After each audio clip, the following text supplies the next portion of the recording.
right.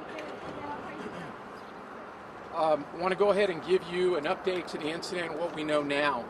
I'm not going to go back over what I've already discussed, but what I can tell you and want to reiterate is that this is not an active shooter situation. We are not calling it that at this point. This appears to be a domestic incident, and the victims were all known to our suspect. And so at this point, we do not think that this individual is out targeting random people to shoot them. That does not mean that he is not dangerous. He is still at large. We do think that he is armed, and he is very much dangerous. At this point, we've exhausted every effort in searching this particular area for the suspect. We brought in many of our resources, including our air support, our K-9 teams, our several SWAT teams have been out here, and as well as our officers and officers from other departments. I want to thank our partners who have been very strong, including the fire department, EMS, DPS, Round Rock, the U.S. Marshals, and particularly the FBI. The FBI, because the initial report was that it was an active shooter, mobilized and came out and has been here as a support unit. At this point, we have lifted the shelter-in-place order. We are telling people that they can go ahead and come out of their businesses or residences in this area, but to remain vigilant and to be safe. At this point, I think it's proper for us to ask once again of our public, please help us.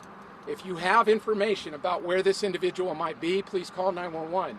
If you see this individual, please do not approach him, call 911 and let us know if you see him. I think that it is also proper right now for us to just a reminder that we have 3 people here that lost their lives. The thoughts and prayers of this community are with them. I have our city leaders, the city manager is here, and on behalf of the Austin Police Department, we're very sorry that obviously that this has happened, and we continue to try and locate this individual. We are transitioning from a search in this area to a fugitive search. Those efforts will continue until this person is located. So I don't want anyone to think that we are packing up and going home. We are going to continue to look for this individual because he continues to pose a threat to this community. At this point, I want to go ahead and allow the special agent in charge for this area, Christopher Combs, to come up and provide some comments from the FBI perspective. Thank you, Chief. Good afternoon, everybody. My name is Christopher Combs. I'm the FBI special agent in charge for Austin. We received this call as an active shooter, and as it is our policy nationwide, if there's ever an active shooter, we will deploy all of our resources to help our local partners. I want to really call out Chief Chacon for an unbelievable response. Had it actually been an active shooter, the rapid response of Austin Police and Austin Fire Department, along with the FBI backing them up, would have brought the situation to a close very quickly.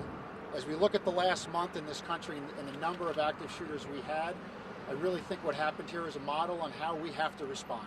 It has to be a very aggressive law enforcement and fire department response so that we can make sure that we get on scene and we can stop the shooter from going mobile or killing any more people. We have about 75 FBI agents here on scene supporting the Austin Police Department.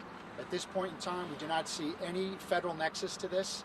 It is a domestic dispute, and we will be in support of the chief with our investigative assets, our SWAT assets. We have air assets here. Anything that the chief needs to make sure that Austin is safe, we will continue to do this. And we will be here as long as the chief needs us. Again, great job by the Austin Police and the Austin Fire Department. The people of Austin should be very proud of their public servants that came here today. Thank you very much. Thank you, Special Agent Combs. At this point, we will begin to demobilize some of the units that you see in the area. We will still have units in this area continuing to search, as well as we have an active crime scene that we're investigating out here, and that is going to take several hours to wrap that up. So many of the roads out here will remain closed until that is done. If you don't need to be in the area because of the road closures, I would say that it's probably best to avoid it for right now. Right now, that's basically the extent of the information that we have. I will take a couple of questions. Not sure there's much more that I can provide.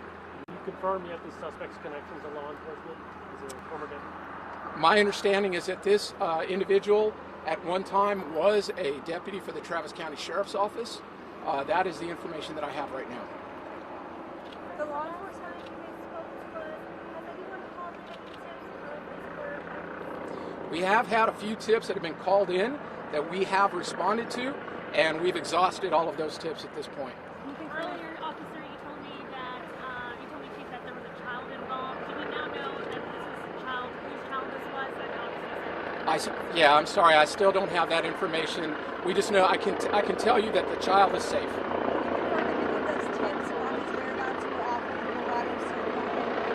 You have to repeat it.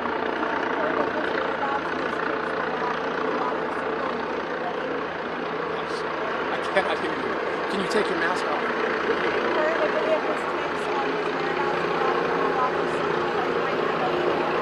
I don't know exactly where the tips came from, but I can tell you that we exhausted all of the tips and we're not able to locate him. Do you think he's still in Austin? We don't know at this point. As far as the apartment complex right behind us here, are residents allowed to re-enter if they were not allowed? Yeah, we're going to be working. There's still several road closures, but we're going to be working to get residents who've been excluded from this area back in and let them get home. Chief, how long do you anticipate to be out here? At least for long? It's going to be several hours. It is a large crime scene that we have to process, and we want to make sure we get it right. Do you know whether in the military suspect and the victims? Don't know the exact relationship between the suspect and the victims at this point. We're working to that's part of the ongoing investigation. Do you know if the suspect was ever in the military? I do not know that. Does the suspect live at that address? Not to my knowledge. Thank you all very much.